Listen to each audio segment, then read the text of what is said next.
الحمدللہ والصلاۃ والسلام علی رسول اللہ وبعد۔ ایک آدمی اگر اپنی بیوی کے پاس آتا ہے اور اسے جنابت لاحق ہو جاتی ہے، پھر کیا اسی وقت اس کا غسل کرنا ضروری ہے، یا یہ کہ اس حالت میں وہ سو سکتا ہے اور کھانا پینا وغیرہ یہ سب ہو سکتا ہے، یا دوبارہ اپنی بیوی کے پاس پھر سے لوٹ کے آنا چاہتا ہے تو اس کا کیا حکم ہے؟ دیکھیں، صحیح بخاری اور مسلم کی حدیث ہے، عائشہ رضی اللہ تعالیٰ عنہ کہتی ہیں کہ کان نبی صلی اللہ علیہ وسلم اذا اراد ان ینام وهو جنوب غسل فرجه وتوضا للصلاة۔ جب نبی علیہ السلام جنابت کی حالت میں ہوتے تھے اور آپ کو سونے کا ارادہ ہوتا تھا تو آپ کیا کرتے تھے؟ غسل فرجہ، آپ شرمگاہ کو جا کر کے دھل لیتے تھے، وتوضا للصلاة، اور جس طرح سے نماز کے لیے وضو کرتے ہیں اسی طریقے سے وضو کر لیا کرتے تھے، پھر آپ سوتے تھے۔ صحیح بخاری مسلم کی دوسری حدیث ہے، عمر رضی اللہ عنہ اللہ کے نبی علیہ السلام سے سوال کرتے ہیں کہ اللہ کے رسول اینام احدنا وهو جنوب، کیا ہم جنابت کی حالت میں اللہ کے رسول سو سکتے ہیں؟ تو آپ نے فرمایا کہ نعم اذا توضا، ہاں اگر وضو کر لیتے ہو تو سو سکتے ہو، اگر وضو کر لیتے ہو تو سو سکتے ہو۔ صحیح بخاری مسلم کی دوسری حدیث ہے، اس میں نبی علیہ السلام نے ارشاد فرمایا کہ توضا واغسل فرجک یا واغسل ذکرک ثم نم، وضو کر لو، اپنے شرمگاہ کو دھل لو، پھر اس کے بعد سو۔ اسی طرح سے صحیح مسلم کی ایک تیسری حدیث ہے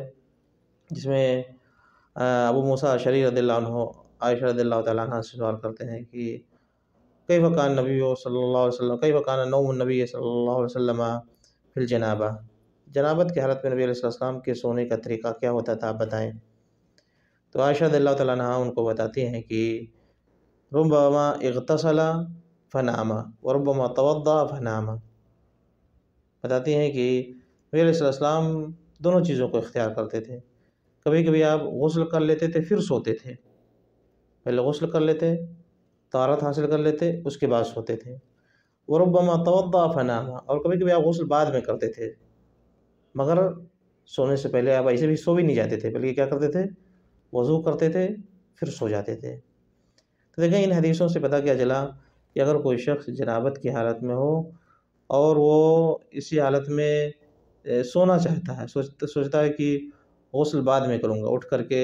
سونے کے بعد جب بیدار ہوں گا تو نماز سے پہلے غسل کر لوں گا، تو کر سکتا ہے، مگر نبی علیہ السلام کی طرف سے ایک خاص رہنمائی دیکھیں، آپ نے فرمایا کہ کیا کر لیا کرے؟ توضا، اسے چاہیے کہ وضو کر لے، اور دوسرے حدیث میں آپ نے فرمایا کہ اغسل ذکرک، اپنی شرمگاہ کو دھل لو، وضو کر لو پھر سو، شرمگاہ کو دھل لو، وضو کر لو اور پھر سو۔ عائشہ رضی اللہ تعالیٰ عنہ کے بارے میں یہی بیان کرتی ہیں کہ آپ کیا کرتے تھے؟ اپنے شرمگاہ کو دھل لیتے تھے اور نماز کی طرح جس طرح سے وضو کرتے ہیں اس طرح سے آپ وضو کر لیتے تھے، پھر آپ سوتے تھے۔ تو یہ طریقہ ہمیں اپنانے کی کوشش کرنی چاہیے، نبی علیہ السلام نے ہمیں خاص طور سے اس کی طرف رہنمائی فرمائی ہے۔ عمر رضی اللہ عنہ نے جب یہ پوچھا کہ اللہ کے رسول کیا کر سکتے ہیں، کیا ہم سو سکتے ہیں؟ ینام احدنا وهو جنوب، کیا ہم جنابت کی حالت میں، ناپاکی کی حالت میں بیوی سے ملے ہوئے ہیں ہم بستری کے ساتھ، تو کیا اب ہم سو سکتے ہیں؟ تو نبی علیہ السلام یہی جواب دیتے ہیں کہ نعم، ہاں سو سکتے ہیں، کب؟ اذا توضا، اگر وضو کر لیتے ہیں تو سو سکتے ہیں۔ تو دونوں چیزوں کا اختیار ہے، چاہے بندہ غسل کر لے، اور غسل لیٹ سے کرنا چاہتا ہے تو اسے کم سے کم یہ کرنا چاہیے کہ شرمگاہ کو دھل کر کے وضو کر لیں پھر سوئیں، بعد میں غسل کریں کوئی بات نہیں، لیکن کم سے کم شرمگاہ کو دھل کر کے وضو کر لینا چاہیے۔ اب ایک مسئلہ یہ ہے کہ کیا یہ وضو واجب ہے؟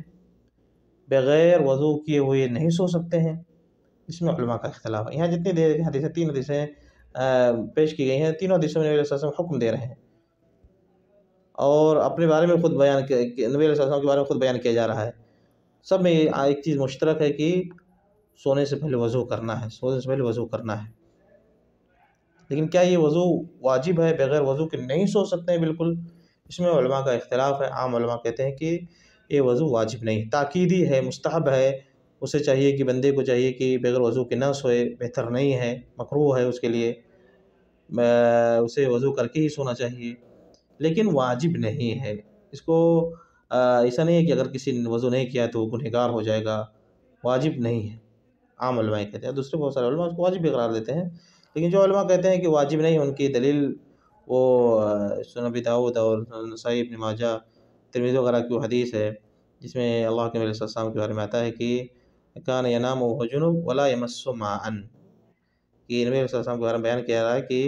آپ سو جاتے تھے اور پانی چھوتے بھی نہیں تھے، جنابت کے حال میں آپ سو جاتے تھے اور پانی چھوتے بھی نہیں تھے۔ تو لوگوں نے کہا کہ دیکھیں یہاں پانی چھونے کی بات بھی نہیں کی جا رہی ہے، مگر اس حدیث کے ساتھ تعلق سے اختلاف ہے، بہت سارے علماء نے اس کو ضعیف قرار دیا ہے، یہ حدیث صحیح نہیں ہے۔ امام احمد نے، امام ابو داؤد نے، یزید بن ہارون نے، ابن حجر وغیرہ نے سب نے اس کو ضعیف قرار دیا کہ حدیث صحیح نہیں ہے، یہ حدیث ضعیف حدیث ہے۔ اور دوسرے کچھ علماء نے اس کو صحیح بھی قرار دیا ہے، امام بہقی نے، شیخ البانی وغیرہ نے اس کو صحیح بھی قرار دیا ہے۔ اور اسی طرح سے ایک حدیث ابن عمر کی صحیح ابن خزیمہ اور صحیح ابن حبان میں آتی ہے، جس میں ایک لفظ کی زیادتی ہے۔ آپ نے جس سے جب پوچھا گیا کہ اللہ کے رسول کیا کوئی شخص جنابت کی حالت میں سو سکتا ہے، تو آپ نے فرمایا کہ نام یتوضا ان شاء، ہاں سو سکتا ہے اور وضو کر لے ان شاء، اگر چاہے تو۔ وہاں ایک لفظ کی جو زیادتی ہے، اسی سے علماء نے کہا کہ دیکھیں نبی صلی اللہ علیہ وسلم نے تھوڑی سی رخصت ایک جگہ دے دی ہے۔ عام تاکید آپ کی یہی ہے کہ تم جنابت کی حالت میں اگر سونا چاہتے ہو تو کیا کر لیا کرو، وضو کر لیا کرو، شرمگاہ کو دھل لو، وضو کر لیا کرو۔ لیکن نبی صلی اللہ علیہ وسلم کی طرف سے ایک جگہ تھوڑی سی رخصت دے دی گئی ہے، انشاء کہہ کر کے، اگر چاہے کہ یعنی اس طرف اشارہ کر دیا گیا ہے کہ اگر کوئی نہیں کرتا ہے تو گنہگار نہیں ہوگا، واجب نہیں ہے، مگر اس تاکید آپ کی یہی ہے کہ وضو کر لینا چاہیے، وضو کر لینا چاہیے۔ تو یہ حکم ہو گیا کس کے تعلق سے؟ یہ حکم ہو گیا اس شخص کے تعلق سے جو کیا ہے، سونا چاہتا ہے، جنابت کی حالت میں سونا چاہتا ہے۔ دوسری بات ہے کہ اگر جنابت کی حالت میں آدمی کھانا پینا چاہتا ہے، کوئی بات نہیں، اس کے تعلق سے تو نسائی وغیرہ کی حدیث ہے، عائشہ رضی اللہ عنہا کہتی ہیں کہ کان اذا اراد ان ینام وهو جنب یتوضا، نبی صلی اللہ علیہ وسلم جب جنابت کی حالت میں سونے کا ارادہ کرتے تھے تو آپ وضو کر لیتے تھے۔ وَإِذَا أَرَادَ أَن يَأْكُلَ غَسَلَ يَدَيْهِ، اور جب آپ جنابت کی حالت میں کھانے وغیرہ کا ارادہ کرتے تھے تو صرف کیا کرتے تھے، غسل یدیہ، اپنے ہاتھوں کو دھل لیتے تھے، اپنے ہاتھوں کو دھل لیتے تھے۔ تو دیکھیں یہاں بالکل حدیث واضح ہے کہ کھانے وغیرہ کے تعلق سے، پینے وغیرہ کے تعلق سے کوئی بات نہیں ہے۔ اگر آدمی وضو کرتا ہے اچھی بات ہے، اس کی جنابت میں تخفیف ہو جاتی ہے اور اچھا ہو گیا، لیکن اس طرح کی کوئی تاکید نہیں ہے۔ نبی صلی اللہ علیہ وسلم کے بارے میں عائشہ رضی اللہ عنہا بالکل واضح حدیث میں کہ نسائی کہتی ہیں کہ آپ جب کھانے کا ارادہ کرتے تھے جنابت کی حالت میں تو آپ کیا کرتے تھے، غسل یدیہ، آپ اپنے ہاتھوں کو دھل لیا کرتے تھے۔ تیسری چیز کہ کیا کوئی شخص اگر اپنی بیوی سے دوبارہ جنابت کی حالت میں، وہ ہم بستری کیا ہے، جنابت کی حالت میں ہے، اس کا ارادہ ہے کہ دوبارہ پھر ہم بستری کرنے کا ارادہ ہے، تو اسے کیا کرنا چاہیے؟ کیا غسل کر کے ضرور آئے؟ نبی صلی اللہ علیہ وسلم نے اس تعلق سے بیان فرمایا، صحیح مسلم کی حدیث ہے کہ اذا اتى احدكم اهله، جب کوئی شخص اپنی بیوی کے پاس آئے یعنی ہم بستری کرے، اور ثم اراد ان يعود، پھر اس کا ارادہ ہے کہ دوبارہ پھر ہم بستری کرے گا، فلیتوضا بینہما، تو اسے چاہیے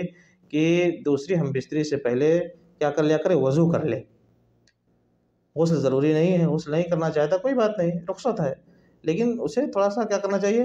صحیح مسلم کی حدیث ہے، فلیتوضا بینہما، اسے وضو کر لینا چاہیے، دوسری بار ہم بستری کرنے سے پہلے اسے وضو کر لینا چاہیے۔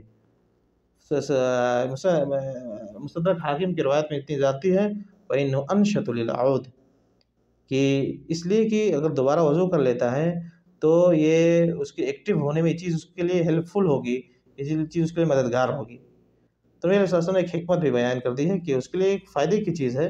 اسے وضو کر لینا چاہیے۔ تو جو آپ نے حکمت بیان کی ہے، اس سے علماء کا استدلال یہ ہے کہ اس وجہ چلتا ہے کہ نبی صلی اللہ علیہ وسلم کی طرف سے ایک رہنمائی ہے، ایک اچھا مشورہ ہے، آپ اس کو بطور وجوب نہیں بیان کر رہے ہیں، اب اس کو بطور وجوب اور بطور عبادت نہیں خاص بیان کر رہے ہیں، بلکہ آپ کی طرف سے ایک بہترین چیز بتائی جا رہی ہے کہ یہ آپ کے لیے ہیلپ فل ہوگی، آپ کے لیے مددگار ہوگی، آپ کے لیے ایکٹیو ہونے میں یہ چیز آپ کے لیے مددگار ہوگی، بندہ کیا کرے، وضو کر لیا کرے۔ تو دیکھیں پتہ یہ چلا کہ اگر آدمی دوبارہ آنا چاہتا ہے تو اسی سے آ سکتا ہے، غسل ضروری نہیں ہے، لیکن یہ کہ اس کے لیے رہنمائی یہ ہے کہ اسے چاہیے کہ دوبارہ آنے سے پہلے کیا کر لیا کرے، وضو کر لے، یہ اس کے لیے بہتر ہے انشاءاللہ، اور اس پر عمل کرنے کی کوشش کریں۔ نبی صلی اللہ علیہ وسلم کی اس رہنمائی پر عمل کریں گے تو بہرحال یہ تو نبی صلی اللہ علیہ وسلم کی طرف سے رہنمائی ہے، اور یہ عبادت بھی شمار ہو گئی، کیونکہ نبی صلی اللہ علیہ وسلم کی چیز پر اور آپ کے حکم پر عمل کر رہے ہیں، ٹھیک ہے؟ تو اس چیز کو ہمیں سمجھنے کی کوشش کرنی چاہیے، اور یہ 3 چیزیں ہو گئیں انہیں ہمیں خیال میں رکھنا چاہیے۔ خاص طور سے نوم والا جو مسئلہ ہے، سونے والا مسئلہ ہے، اس کا ہمیں اہتمام کرنا چاہیے۔ اگر ہم سونے جاتے ہیں تو نبی صلی اللہ علیہ وسلم کی خاص اس میں تاکید ہے وضو کی، وضو کر کے سونا چاہیے، اور اگر کبھی نہیں سویا تو انشاءاللہ واجب کے درجے تک نہیں کہا جا سکتا ہے، لیکن بہرحال مستحب اور اس کی تاکید موجود ہے۔ واللہ اعلم، واللہ اعلم، وصلی اللہ وسلم علی نبینا محمد۔